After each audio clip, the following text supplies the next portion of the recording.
महराज को कैद किया था। असल में ये वक्त की कैदी है। लोगों का नुकसान हुआ, परेशानी हमें नहीं, हमारे जैसे हजारों जेल की सलाखों के अंदर है। हम तो सुधार के लिए निकले थे, बेहतरी के लिए निकले थे, उन लोगों ने पागल बना दिया। यहाँ तो दस्तूर रहा है, वक्त की कैदी है। महराज कैद नहीं था, वक्त कैद था। जिन लोगों ने उम्मीद दिखाई थी, उनकी उम्मीदें कैद हुई थी। अब क्या ही बताएं, इस बात का अंदाजा आप ऐसे लगा सकते हैं जैसे भाजपा अमेरिका के खिलाफ बोल नहीं सकती और देश के अंदर भाजपा के खिलाफ बोलना उतना ही मुश्किल है। हम तो सिर्फ इसलिए आए थे कि हम आवाम की बेहतरी चाहते हैं, मुसलमानों की नहीं, इंसानियत की और इस मुल्क की बेहतरी चाहते हैं। ये सच्चाई है, इसमें कोई दो राय नहीं है। लेकिन कुछ लोग धर्म के नाम पे लड़ते हैं, चाहे वो हिंदू हो मुसलमान हो, धर्म को मानते नहीं हैं, धर्म के नाम पे लड़ते हैं। अगर धर्म है तो धर्म पे चलना सीखो, और कोई भी धर्म ऐसा नहीं कहता है कि इंसानियत को खराब करने का काम करे। हमारी सोच तब भी वही थी, वक्त कैद था, सोच कैद नहीं है। जिंदगी कितनी है, कितनी है। अरे मैं इधर हूं, जेल के अंदर रहा तो जिंदा रहा, बाहर होता मर भी जाता। और मेरे अलावा 8 महीने मैंने जेल के अंदर काटे, कितने लोग मर गए। एक्सीडेंट में मरते हैं, गोलियों से मरते हैं, दंगे फसादात से मरते हैं, और जेल के अंदर इतने लोग पड़े हुए हैं, सालों सालों से उनका आता पता ही नहीं है ना। ये तो खुशकिस्मती मेरी है कि मुझे मौका मिला। यार एक मिनट, मैं कह रहा हूं जो मुझे आया तो एक बराबर कर, आप देखो बात ही वही है, वक्त की बात है, सारा खेल वक्त का है। और अगर इस वक्त को हम नहीं सुधारेंगे, महराज मलिक परेशान, मुझे किसी ने कहा कि बाहर जाके मिलोगे, मैंने कहा अगर आम आदमी नहीं होता तो जेल में नहीं होता, है ना। परेशानी ये है कि एक आम आदमी सियासत के मैदान में आकर जब काम करना चाहता है तो लोगों को तकलीफ होती है। यार उसको थोड़ा ये कौन है, गाड़ी को बंद कराओ यार। लेके गाड़ी आगे लेके है ना। कहने का मतलब क्या बात हो रही थी, बात कौन सी हो रही थी। आज इतने दिनों बाद फैमिली से मिले हैं, की बात हो रही थी महराज जी। असल में मामला ये है कि जम्मू कश्मीर के जो हालात हैं, जो जम्मू कश्मीर के नौजवान इस वक्त पढ़ने लिखने के बाद, अभी नशा मुक्त अभियान चलाया जा रहा है ना, नशा मुक्त अभियान नहीं है, बेरोजगारी है। पढ़ा लिखा नौजवान क्या करे। अब माँ बाप कोशिश कर रहे हैं कि उसका बच्चा पढ़े लिखे, उसके बाद क्या है आप ही मुझे बताओ, उसके बाद हमारा फ्यूचर कहाँ है। बेरोजगारी इतनी है कि आम आदमी परेशान है, नौजवान परेशान है। यहाँ पर मैंने देखा, सरकार में जब गया, असेंबली में पहली बार गया, मैंने सोचा कुछ रिफॉर्म लाएंगे, लेकिन जिन लोगों के हाथ में इक़्तिदार है उनके पास पॉलिसी नहीं, तो कहाँ से हम लोग उठेंगे। इसलिए मैं कहता हूँ जो लोग ताकतवर हैं, खुद को ज़हीन समझते हैं, वो घरों में बैठे हैं, और जब एक आदमी, एक नौजवान कोशिश करता है तो ये लोग उसे पागल बना देते हैं। अगर वो लोग जो ज़हीन तबका घरों के अंदर बैठा है, अगर वो समझदार है, तो वो अपने मुस्तकबिल के लिए, आवाम की बेहतरी के लिए घरों से बाहर निकलेगा। और मैं ये नहीं कह रहा हूँ कि वो लड़ाई लड़ेगा, किस किस्म की लड़ाई लड़ेगा। हम जिन लोगों से उम्मीद रखते हैं वो लोग हमारे काम करने के लिए तैयार ही नहीं है। हमारी सरकार बनी थी, दावे बुए हैं, चाहे किसी की भी हो, नेता कोई भी बना हो। मैं 8 महीने जेल के अंदर रहा, बताए कोई जम्मू कश्मीर के किसी भी असेंबली में कोई बेहतरी आई हो, किसी भी हॉस्टल में सुधार आया हो, किसी भी स्कूल को इन लोगों ने बेहतर किया हो, बड़ी खुशियां आ रही खुश। आज कुछ लोग कह रहे थे कि लोग खुश है महराज मलिक बाहर आ गया। महराज मलिक के चाहने वाले खुश नहीं है, वो लोग खुश हैं जिन्होंने महराज को कैद किया था। लेकिन वो ये बात भूल गए हैं कि महराज की सोच को कैद नहीं कर सकते, क्योंकि ये इंसानियत का तकाजा है।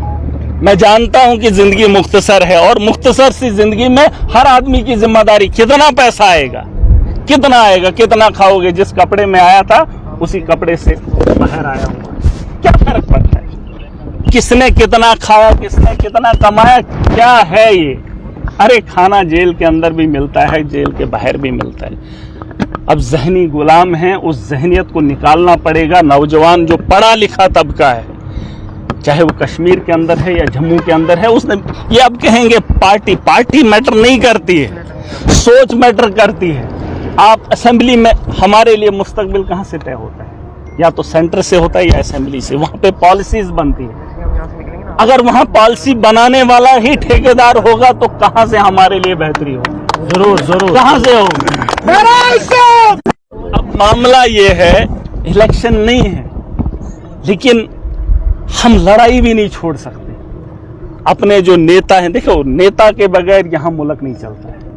आप जो मर्जी बोलो, बिना पॉलिटिक्स के हमारा मुस्तकबिल बेहतर नहीं हो सकता है। आप लिख लो, दुनिया की बड़ी बड़ी जंगें इस वक्त देख लो, कौन कर रहा है? फौज तो लड़ रही है, लेकिन ट्रंप का ट्वीट आता है, जंगबंदी हो जाती है। नेतन्याहू कुछ बोल देता है तो हो जाता है। कौन है वो लोग? पॉलिटिक्स। मैंने कहा कि दुनिया के चलाने वाला एक मेरा रब है, दुनिया को, और दुनिया के अंदर इस मुल्क को, दुनिया को चलाने के लिए एक नेता है। जरूर है, हाँ जरूर, ये बात मानते हैं। और उसी सियासत से हम कोसों दूर हैं। जब मेरे जैसा आदमी सियासत के मैदान में आ जाए तो भाई साहब जेल जाना तय है ना। तो इसलिए नौजवान जो तबका है, मेरी गुजारिश है, जेल भरे हुए हैं, अगर वैसे ही कुछ लोग निकलेंगे असेंबली के अंदर के, अभी तो मैं अकेला हूं भाई साहब, उस ऐवान में मुझे घिन आती है।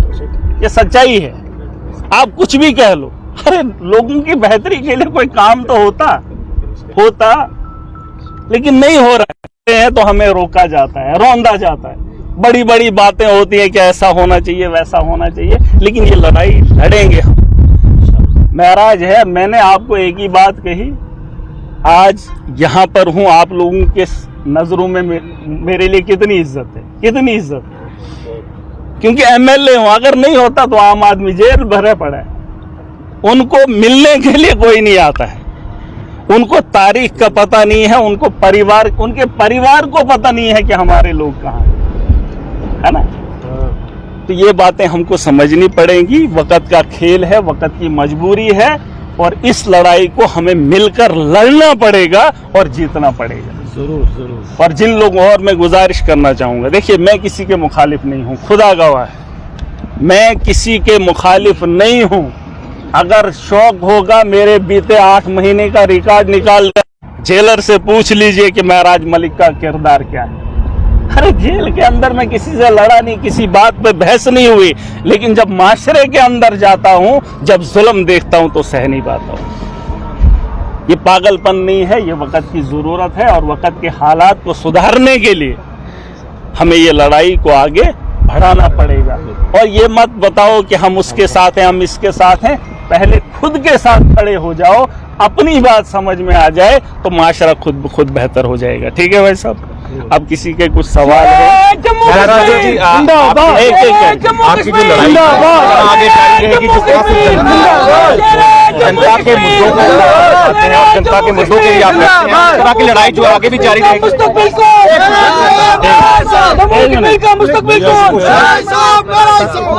महराज जी, सवाल आपके सवाल का जवाब, और इस गाड़ी पे बैठकर अगर महराज बात कर रहा है तो यकीनन आपको इस बात का एहसास तो होना चाहिए। इसमें बताने की ज़रूरत नहीं है, हमने अपनी पूरी बात रखी है। कुछ अगर सवाल होंगे, ये लड़ाई जारी रखना क्या है। अभी मुझे आज किसी ने कहा था कि खैरात करना चाहिए। महराज मलिक की ज़िंदगी, मैं तो खुद खैरात में हूँ, मैं तो खुद सदक़े में हूँ, मेरी ज़िंदगी सदक़े में है।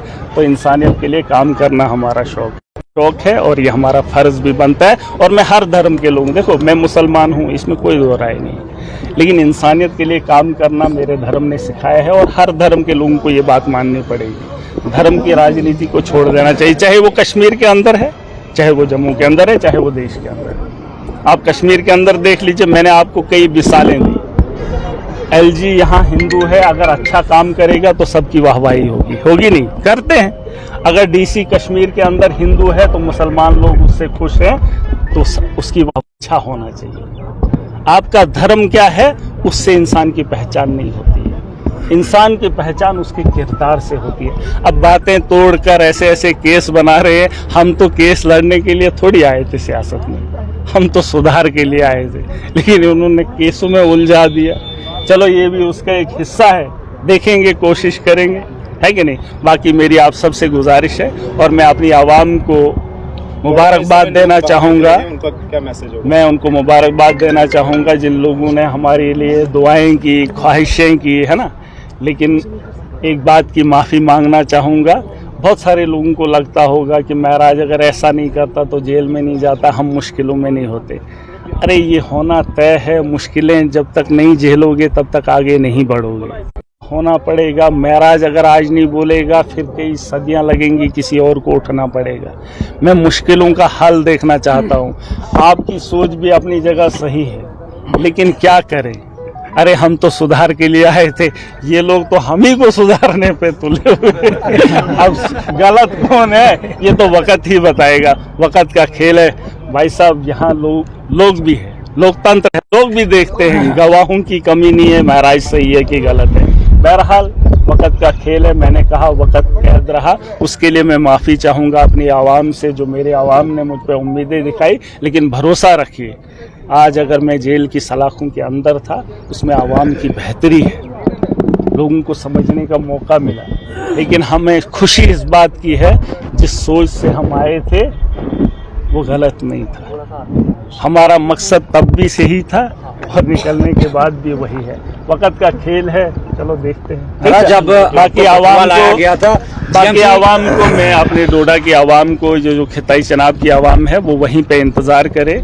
हम बहुत जल्द अपनी टीम के साथ बात करके वहाँ के आने का प्रोग्राम बनाएंगे, शेड्यूल बनाएंगे, आराम के साथ। जल्दबाजी की ज़रूरत नहीं है, अब वक्त हमारे पास है, अपना वक्त अच्छे से इस्तेमाल करेंगे। और मैं मुलाजमीन तबका को भी एक बात बताना चाहूँगा। मैंने कहा मुझे नाराज़गी नहीं है किसी से। मैंने देखा कल एलजी गया था उधमपुर, है ना, वहाँ पे डॉक्टर ने वो कोट डाले थे, वाइट कोट, है ना, उस पर बड़ा वबाल हुआ। अब जब एलजी जाएगा तो वाइट कोट लगाकर डॉक्टर, मेरा एक ही कहना है, मेरी उनके साथ दुश्मनी नहीं है। मैं चाहता हूं कि एक गांव का आदमी एक डॉक्टर को कैसे पहचाने। प्रॉब्लम ये है कि जब गांव का आदमी जाता है तो वो पहचान नहीं पाता है कि डॉक्टर कौन है। तो वहां अगर बड़े लोग जाएंगे वो पहन लेते हैं, तो जब आम आदमी वहां परेशान होता है तो वहां उसे दिखता वो किसको डॉक्टर कहे, है ना। तो मेरी दुश्मनी किसी से नहीं है, चाहे वो एडमिनिस्ट्रेटर कोई भी हो। अरे लोगों को भी मैं बताना चाहूँगा, जो डिस्ट्रिक्ट एडमिनिस्ट्रेशन है या कोई भी एडमिनिस्ट्रेशन है, वो लोग 2 साल के बाद निकल जाएंगे। महराज मलिक जम्मू कश्मीर का नागरिक है, खिताए जनाब से आता है, उसको हमदर्दी अपने आवाम के साथ है, उसकी बेहतरी के साथ है। इसलिए मेरा ये कहना, मैं ये नहीं कहता हूँ कि आप एडमिनिस्ट्रेटर के खिलाफ हो गए, लेकिन उसकी गलतियों के साथ उसके साथ खड़े भी मत, उसको ये एहसास कराओ कि आप ये काम आपको ये करना है। जैसे मुझे अभी सवाल होंगे कि आपके ये काम था, आपने क्यों नहीं किया, जैसे सरकारों से सवाल पूछते हैं, तो हमें भी हक है पूछ। मैं एमएलए हूँ, अब गलती ये है कि एक आम आदमी हूँ, है ना, तो भाई एमएलए हूँ, जिम्मेदारी है, मुझे पूछने का हक है डीसी को, भाई बताओ क्या काम किया आपने, मेरी असेंबली के अंदर कहाँ पैसा आपने लगाया। एडमिनिस्ट्रेटर को फर्क ही नहीं पड़ता है।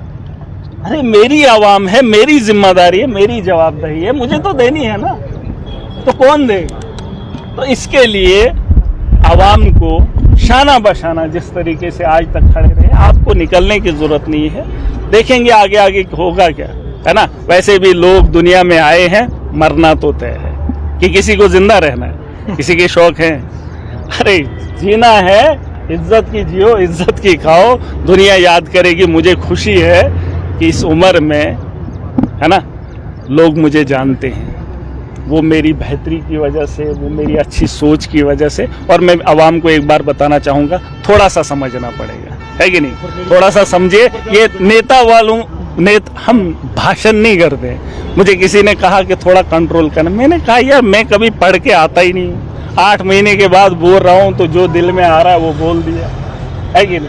अब पढ़ के आऊंगा तो उस दिन बोलूंगा, वही तकरीर करूंगा, है कि नहीं? मुझे फिर लिखत में कोई दे तो फिर वो पढ़ के सुनाऊंगा, ठीक है? बाकी आप सबको मुबारक। क्या आप भी देख रहे हैं एक ऐसा रिपेयरिंग सेंटर जहां आपके सभी सामान रिपेयर हो जाए? तो आपकी बन्नी में लेकर आए हैं मीर टेक्नीशियन। यहाँ आपको refrigerator repair, washing machine repair, AC installation repair and house wiring, geyser repairing, RO, LED bulb manufacturing, new voltage available, repair and spare house, wiring home service 24/7 available। तो अब देर न करें, आज ही कांटेक्ट करें। Contact details 88035 98932 और 990600 2887। Address चालोगे दुगन रोड।